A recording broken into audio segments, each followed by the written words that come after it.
జ్ఞాన చైతన్య ప్రసారం. నమస్కారం, మన ధర్మం కార్యక్రమానికి స్వాగతం. ఇవాళ మన ధర్మం కార్యక్రమంలో మన ధర్మ సందేహాలని నివృత్తి చేసేందుకు మనతో పాటు ఉన్నారు ప్రముఖ ఆధ్యాత్మికవేత్త బ్రహ్మశ్రీ బుర్రా భాస్కర శర్మ గారు. గురుగారు నమస్కారం. నమస్తే అమ్మా. శ్రీమాత్రే నమః. గురుగారు, పంచాంగం అంటే ఏమిటి? కాలగణనలో పంచాంగం ఆవశ్యకత ఏమిటి? పంచాంగము అంటే అంటే ఐదు భాగములుగా ఉన్నది కనుక దానికి పంచాంగం అని పేరు.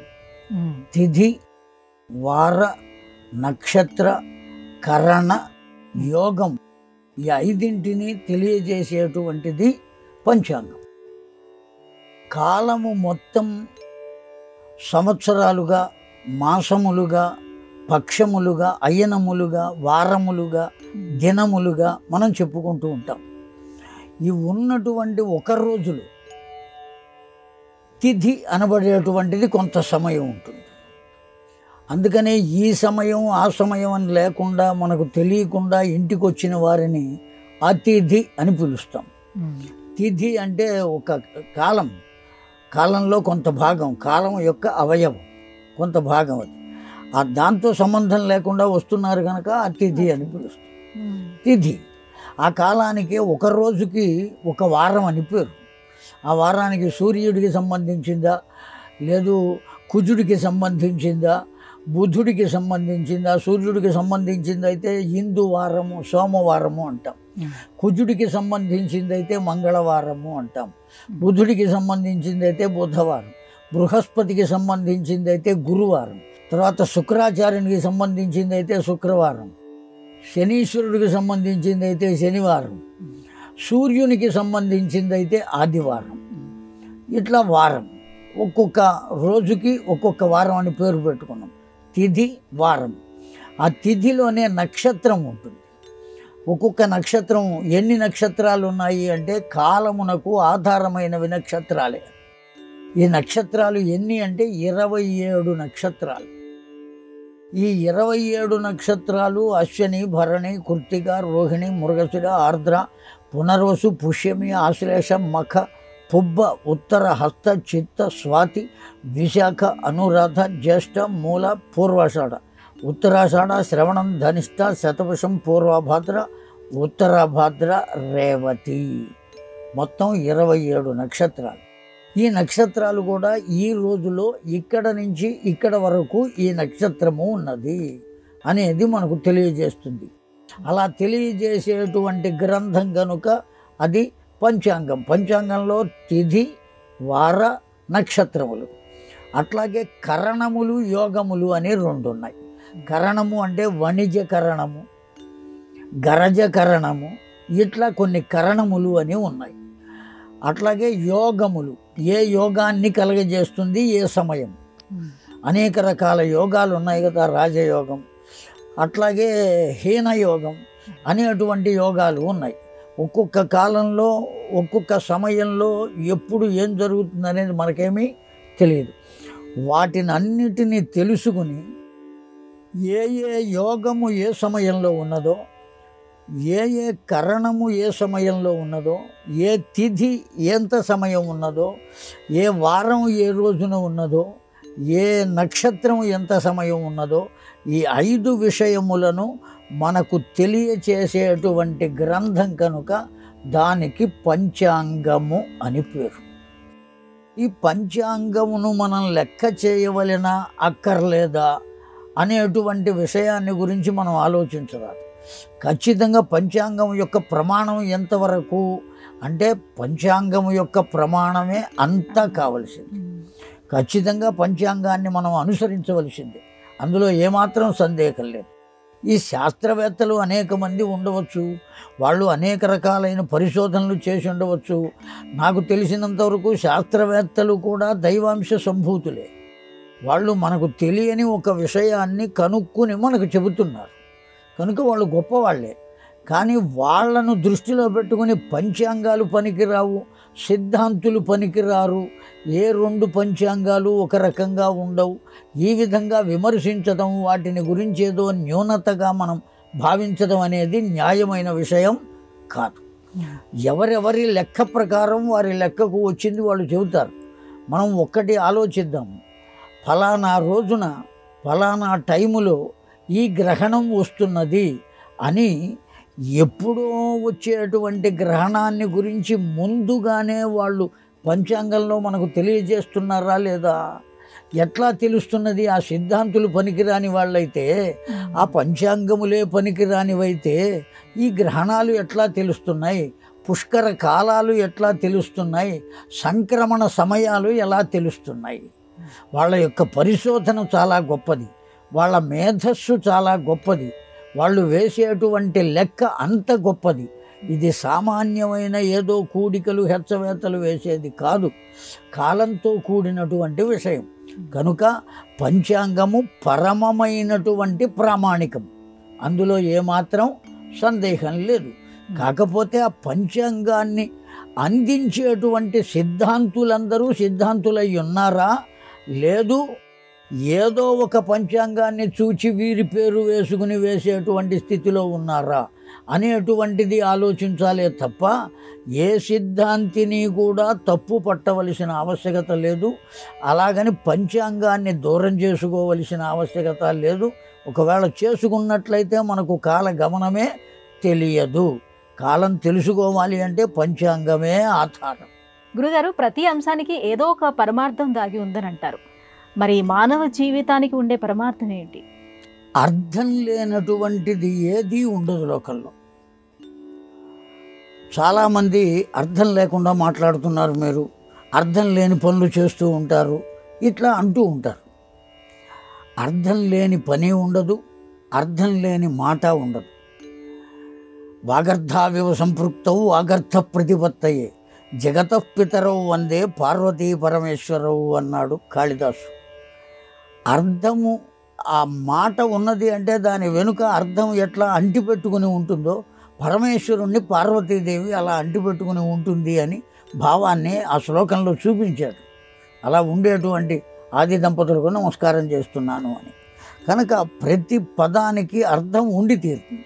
కాకపోతే ఆ అర్థం సద్భావనతో ఉన్నదా దుష్భావనతో ఉన్నదా అనేటువంటిది మాత్రమే మనకు కావలసింది.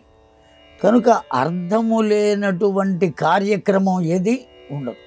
ఓ కర్మ వల్ల జరిగితే మంచిది జరగవచ్చు లేదా చెడు జరగవచ్చు, ఏదో ఒక అర్థం మాత్రం దానివల్ల ఉన్నది. కనుక ప్రతి కర్మ పరమార్థాన్ని మాత్రం పొంది ఉండదు. కొన్ని కర్మలు మాత్రమే పరమమైనటువంటి అర్థాన్ని పొందుతాయి. పరమమైన అర్థము అంటే తురీయమైనటువంటి ఫలితము అని అర్థం. పరమార్థము అంటే తురీయమైన ఫలితం. తురీయమైన ఫలితం అంటే అంతకన్నా పైన అనుభవించవలసింది ఏది ఇంకా లేదు. అంత గొప్ప ఫలితాన్ని కనుక మనం పొందితే దాన్ని పరమార్థము అని అంటాం. కనుక ప్రతి కర్మకు ఓ పరమార్థం ఉంటుంది అనేది లేదు, అర్థం ఉంటుంది. కానీ పరమార్థాన్ని మనం పొందుతామా పొందలేమా అనేటువంటి విషయం మాత్రం మనకు అవగాహనకు రాదు. మానవ జీవితం అనబడేటువంటి దానికి పరమార్థం ఏమిటయ్యా అంటే మనకు వేదాలు కానీ పురాణములు కానీ ఒక్కటే చెప్పినాయి. ఏమిటయ్యా మానవ జీవితానికి పరమార్థము అంటే మోక్షమును పొందుట అంతే. ఆ మానవ అనేక రకాలైనటువంటి జన్మలను పొంది పొంది పొంది పొంది మానవుడిగా అవతరిస్తాడమ్మా. అతడు బ్రాహ్మణుడా, క్షత్రియుడా, వైశ్యుడా, శూద్రుడా అనే దాంతో సంబంధం లేనే లేదు. మోక్షానికి కులంతో కానీ మతంతో కానీ సంబంధం లేదు. మనం చేసేటువంటి కర్మ, మన మానసిక స్థితి, మన యొక్క స్థితి, ఈ మూడిటి మీద ఆధారపడి ఉంటుంది మోక్షం. కనుక ఎవరికి మోక్షం వస్తుంది అంటే కేవలం బ్రాహ్మణులు అయితే మోక్షం వస్తుంది, లేకపోతే లేదు అనేదేం లేదు. కనుక ఎవరికైనా మోక్షం వస్తుంది. ఆ మోక్షం రావటమే పరమావధి. ఎందుకయ్యా అంటే ఎన్నో జన్మలు ఎత్తి ఎత్తి ఎత్తి ఎత్తి అతడు మానవుడిగా పుట్టాడు. ఇప్పుడు కేవలం మోక్షాన్ని పొందే అవకాశం ఏ జీవికి ఉన్నది అంటే మానవ జన్మకు మాత్రమే ఉన్నది. మిగిలిన జన్మలకేవీ లేవు, అవి పొందలేవు. కానీ కారణం ఏమంటే వాటికి ఆలోచన లేదు, క్రియ మాత్రం ఉన్నది. ఆకలి వేసింది, దగ్గరగా అరుస్తాయి, ఆ యజమాని తీసుకొచ్చి ఆహారం పెడతాడు, తింటాయి, పడుకుంటాయి, లేదా ఎక్కడెక్కడో తిరుగుతాయి. ఆ తిరగడం కూడా ఎలా తిరగాలో కూడా వాటికి విచక్షణ అనేది లేదు. జంతువులకు, పక్షులకు, వేటికి లేదు. కానీ మనిషికి మాత్రం ఒక విచక్షణ ఉన్నది. ప్రత్యేకంగా భగవంతుడు ఇచ్చినటువంటి దివ్యమైన వరం ఆ విచక్షణ. కనుక ఎలా ప్రవర్తించాలి, ఏం చెయ్యాలి, పైగా ఆ మానవుడికి ఇంకో కొత్త అవకాశం ఏమయ్యా అంటే వేదములు. ఆ వేదముల ద్వారా శాస్త్రములు, శాస్త్రముల ద్వారా ధర్మములు, ఇవన్నీ కూడా చెప్పబడినాయి. వాడికి ఏమీ తెలియకపోతే ఏం చేస్తాడు అనుకునే అవకాశం లేదు. అన్నీ తెలుసుకోగలిగిన మేధస్సు ఇచ్చాడు. ఆ తెలుసుకోవడానికి కావలసిన ఉపాయనములను ఇచ్చాడు. వాళ్ళంతట వాళ్ళుగా చదువుకుని అర్థం చేసుకోలేకపోతే చెప్పగలిగిన పండితులను ఇచ్చాడు. అనేక మందిని ఇచ్చిన తర్వాత వీటిని అన్నిటినీ పొంది ఏం సాధించాలి అంటే మోక్షమును సాధించాలి. ఆ సాధించవలసినది ఏదైతే ఉన్నదో అదే పరమార్థము. కనుక మానవ జీవిత పరమార్థము భక్తిని పొందాలి, భక్తి ద్వారా జ్ఞానాన్ని పొందాలి, జ్ఞానము ద్వారా వైరాగ్యాన్ని పొందాలి. ఈ మూడింటిని పొందిన తరువాత మోక్షమును పొందవలే. ఇది మానవ జీవిత పరమార్థం. గురుగారు, సంబంధ బాంధవ్యాల గురించి ప్రస్తావన వచ్చినప్పుడు బాదరాయణ సంబంధం అని అంటూ ఉంటారు కదా, అంటే ఏమిటి? బాదరాయణ సంబంధం అనేటువంటి పదాన్ని లోకంలో చెప్పలేనప్పుడు అదేదో బాదరాయణ సంబంధం లేవయ్యా అనేటువంటి మాట అంటూ ఉంటారు. చాలా పొరపాటు. బాదరాయణ సంబంధము అంటే కేవలం బాదరాయణుడు ఎవరయ్యా అంటే నారాయణుడు, బదరీనాథుడు నారాయణుడు. ఆ నారాయణుని యొక్క సంబంధీకులు ఎవరైతే ఉన్నారో వాళ్ళందరూ బాదరాయణ సంబంధం కలిగిన వాళ్ళే. పర్వతరాజు కుమార్తె, ఆమెను ఏమని పిలిచాం? పార్వతి అని పిలిచాం. అట్లాగే బదరీనాథుని సంబంధీకులు అందరూ బాదరాయణులు అయ్యారు. లోకంలో అదొక వాచాడికంగా ఏర్పడింది వాక్కు ద్వారా. అంతే తప్ప బాదరాయణ సంబంధం అనేటువంటిది చాలా పవిత్రమైనటువంటిది. భగవంతునితో ఉన్నటువంటి సంబంధం కన్నా కావలసిందే ఉందమ్మా, అంతకన్నా గొప్పదైనటువంటిది ఇంకొకటి లేదు. భగవత్ సంబంధం కలిగి ఉండటం, భగవంతునితో స్నేహం కలిగి ఉండటం, భగవంతుని పట్ల భక్తి కలిగి ఉండటం, ఆయన సన్నిధానంలో ఉండగలగటం, ఇంతకన్నా గొప్పదైనది ఇంకొకటి లేదు. అందువల్ల దాన్ని బాదరాయణ సంబంధము అంటే బదరీనాథునితో కలిగిన సంబంధమునే వాస్తవంగా బాదరాయణ సంబంధం అనాలి. కానీ అదేదో చెప్పకూడని బాంధవ్యాన్ని బాదరాయణ సంబంధము అని అనరాదు. లోకంలో అంటున్నారు. చాలా దోషం, పాపం కూడా. అందులో ఏమాత్రం సందేహం లేదు. గురువుగారు, కర్మను బట్టి ఫలితం, అర్హతను బట్టి అందులో ఉంది అని అంటారు. ముక్తిని పొందడానికి ఎటువంటి అర్హత కావాలి? మోక్షాన్ని పొందడానికి ఎటువంటి అర్హత కావాలి అనేటువంటిది సామాన్య మానవుడు తేల్చగలిగినది కాదు. ఫైనల్ జడ్జిమెంట్ ఎవరివ్వాలి? న్యాయ నిర్ణేత ఎవరంటే భగవంతుడే. ఇతడు మోక్షం పొందడానికి పనికొచ్చేటువంటి జీవుడు అని ఎవరు నిర్ణయించాలి? భగవంతుడు నిర్ణయించాలి. ఎవరికైనా లోకంలో తాము చేసినటువంటి కర్మ సక్రమమైనదే అనే ఆలోచన ఉంటుంది తప్ప నేను ఇటువంటి దుష్క్రతువుని చేశాను అనేటువంటి ఆలోచన కలిగితే ఒకవేళ ఆ కలిగిన వాడు గొప్పవాడే. తాను చేసిన తప్పును తాను తెలుసుకోవటం అనేటువంటిదే గొప్ప ప్రాయశ్చిత్తం. ముందు అసలు తెలుసుకోవాలి, నేను దోషం చేశాను అని తెలుసుకోవాలి. కేవలం తెలుసుకోవటమే కాదు, తాను చేసిన దోషాన్ని అంగీకరించగలగాలి. నేను ఇలా తప్పు చేశాను, ఆ అంగీకరించి ఆ దోషాన్ని సరిచేసుకోవటం కోసం ప్రయత్నం చేయాలి. ఈ 3 దశలు ఎప్పుడైతే చేస్తాడో అతడు ప్రాయశ్చిత్తాన్ని చేసుకున్నట్లే. ప్రాయశ్చిత్తం ఎప్పుడైతే అయిపోతుందో దోషం పరిహారం అయిపోతుంది. ఒక వస్త్రం చిరిగింది, ఆ చిరిగినట్టు ఛిద్రేష్వనర్థ బహుళీ భవంతి అని సూత్రం. దాన్ని అలాగే వదిలేస్తే ఆ వస్త్రానికి కలిగినటువంటి రంధ్రం రోజు రోజుకి పెరిగి పెద్దదవుతుంది. ఏ దోషమైనా అంతే. అప్పుడు ఏం చేశాం మనం? ఇంకొక వస్త్రాన్ని తీసుకొచ్చి, అయ్యో ఇది చిరిగిపోయింది కదా, ఇది ఇంకా పెద్దదవుతుందేమో అనే ఆలోచనతో ఒక వస్త్రాన్ని దానికి జోడించి ఆ చుట్టూతా కుట్లు వేసి ఆ రంధ్రం కనబడకుండా ఆ వస్త్రం చిరిగింది అన్న సంగతి కూడా తెలియకుండా ఇప్పుడు ఏదో కొత్త మాట చెబుతున్నారు, డార్నింగ్ అని చెబుతున్నారే. ఆ విధమైనటువంటి పని చేసేసి దాన్ని కొత్త వస్త్రంలాగా చూపించాం. చిరిగిందే కానీ కొత్తదిగా చూపించాం. అది చూపించే ఇప్పుడు ఏం చేసామంటే దోషం జరిగింది కానీ జరగనట్టుగా లోకానికి చూపిస్తున్నాం. అంగీకరించట్లా దోషం జరిగినట్టు. అటువంటిది దోషం. తన దోషాన్ని తాను ఒప్పుకుని దాన్ని సరిచేసుకుని చక్కదిద్దుకోగలిగితే ఆ దోషం నశించిపోతుంది. ఇప్పుడు ఆ ఛిద్రం కాస్త ఏమైపోయింది, కనపడకుండా పోయింది. కనుక అక్కడ దోషం నశించిపోయింది. ఏ విషయంగానూ తాను చేసింది దోషం కాదు అని అనుకునేటువంటి మానవుడు మోక్షాన్ని పొందేటువంటి అవకాశం లేదు. కనుక తన దోషాన్ని తాను తెలుసుకోవాలి. ఆ దోషాన్ని సరిదిద్దుకోవడానికి కావలసిన ప్రాయశ్చిత్తం చేసుకోవాలి. ప్రాయశ్చిత్త కాండ అని ప్రత్యేకించి గ్రంథం ఉన్నది. దానిలో ఏ కర్మలు చేస్తే, ఎటువంటి దోష కర్మలు చేస్తే ఏ విధమైన ప్రాయశ్చిత్తం చేసుకోవాలో కూడా వేద విహితంగా చెప్పబడి ఉన్నది. కనుక ఆయా ప్రాయశ్చిత్తములను చేసుకుంటే ఇంకా తరువాత మరలా అతడు ఏ తప్పు చేయకుండా ఉంటే అప్పుడు మోక్షాన్ని పొందడానికి అర్హత పొందుతాడు. ఎప్పటికప్పుడు వారం రోజులు తప్పులు చేసి ఒక రోజున వెళ్ళి ఆ భగవంతుడి దగ్గర కూర్చుని నేను ఈరోజు ఈ తప్పు చేశా, ఈరోజు ఈ తప్పు చేశా అని మొత్తం చెప్పుకుని మళ్ళీ మొదటి నుంచి చేయడం మొదలు పెడితే వాడికి మోక్షం వచ్చే అవకాశం లేదు. ఆ దోషములు భగవంతుడు కడిగే అవకాశం లేదు. భారతీయ సనాతన ధర్మం దానికి ఒప్పుకోదు. చేసిన దాన్ని అనుభవించి తీరవలసింది. రావణ, కుంభకర్ణ, విభీషణులు ఇటువంటి తపమాచరించి ఎలాంటి వరాల్ని పొందారు? ముగ్గురు అన్నదమ్ములు తపస్సు చేశారు. చాలా దివ్యమైనటువంటి తపస్సు. ఇందులో ఎవరు తక్కువ వారు కాదు. రావణాసురుడు తపస్సు చేసి అనేకములైనటువంటి వరములను పొందాడు. ఆ పొందినటువంటి వరములలో ఒక్క నరులు, వానరులు తప్ప మిగతా ఎవ్వరి వల్ల తనకు మరణం లేకుండా వరం ఇవ్వమన్నాడు. అసలు మరణం లేకుండా వరం కోరుకున్నాడు ముందు.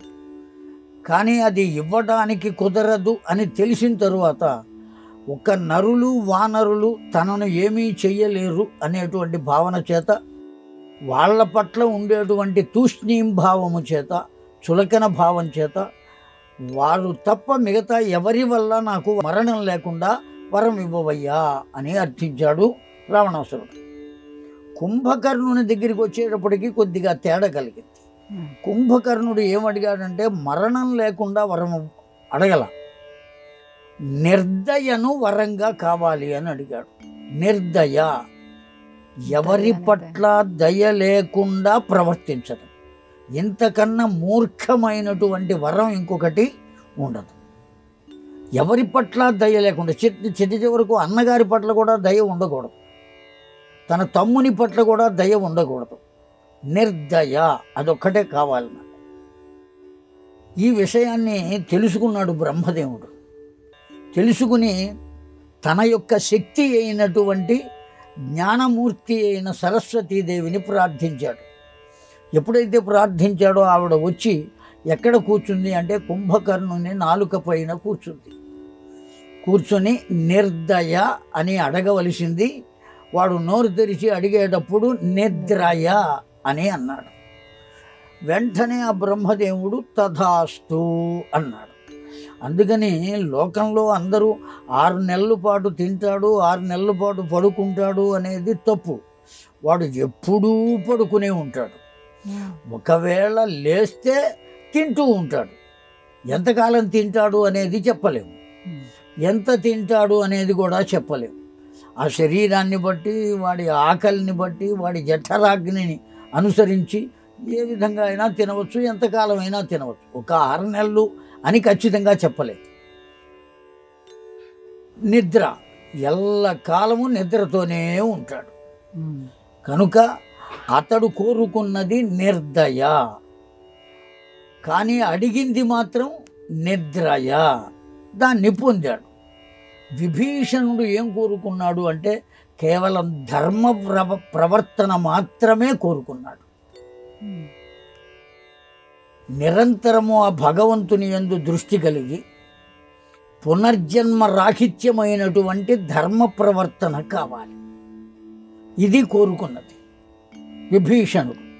ఆ కారణం చేతనే ఈ రావణాసురుడు చేసేటువంటి ప్రతి దాని యందు ఒక విధమైనటువంటి ధర్మాన్ని చెప్పి తరువాతనే న్యాయ నిర్ణయాన్ని చేశాడు. రావణాసురుడు ఆంజనేయ స్వామిని సంహరించమని చెప్పారు. దూతగా వచ్చి అక్కడ నిలబడినప్పుడు సభలో వెంటనే విభీషణుడు వెళ్ళి దూతను సంహరించరాదు, ఏదైనా అవయవ లోపం చేయవచ్చు కానీ దూతను సంహరించరాదు అనేది రాజనీతి, రాజధర్మం. నువ్వు రాజువయ్యున్నావు గనుక ఈ విధంగా చేయకూడదు అని ధర్మం చెప్పాడు. రెండో విషయంలో కూడా ఏమని ధర్మం చెప్పాడు? రామునకు మనము శత్రువులమే కానీ మనకు రాముడు శత్రువు కాదు. ఇది ధర్మంలో సూక్ష్మం అండి. ఏమిటా ధర్మ సూక్ష్మం అంటే, రాముడు రావణాసురునకు చేసినటువంటి ప్రమాదం ఏమీ లేదు. రాముడికి రావణాసురునికి ఏ విధమైనటువంటి ప్రమాదం లేదు, యుద్ధం లేదు, ఎగ్గు లేదు, ఏమీ లేదు. కనుక రావణాసురునకు రాముడు ఏ విధంగా శత్రువు అవుతాడు? శత్రువు అయ్యే కాదు. కానీ రామునకు రావణాసురుడు శత్రువు. ఎందువల్ల శత్రువు అంటే రాముని భార్యను అపహరించాడు కనుక రామునికి శత్రువు. అందువల్ల రాముడు మన పట్ల యుద్ధానికి వచ్చే అవకాశం ఉంది కానీ మనం రాముని పట్ల యుద్ధానికి వెళ్ళే అవకాశం లేదు. అందువల్ల ధర్మాన్ని అనుసరించి మనం ప్రవర్తించాలి అన్నా నువ్వు ధర్మం తప్పరాదు, అన్నీ తెలిసిన వాడవు కదా, నా మాట విని అతడికి ఏదైనా అవయవ లోపం చేయడమో అవమానం చేయటమో చేసి పంపించు. మూడో మాట చెప్పాడు, ఇంకో ధర్మం.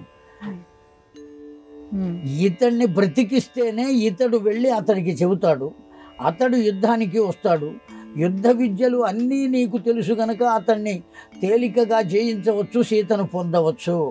అందువల్ల నీవు ఇతన్ని వదిలిపెట్టడమే ధర్మము అని చెప్పాడు.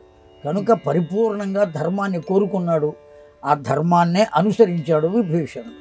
గురుగారు, ఇవాటి మన ధర్మము కార్యక్రమంలో మాకు వచ్చినటువంటి ఈ ధర్మ సందేహాలన్నీ కూడా నివృత్తి చేసినందుకు ధన్యవాదాలండి.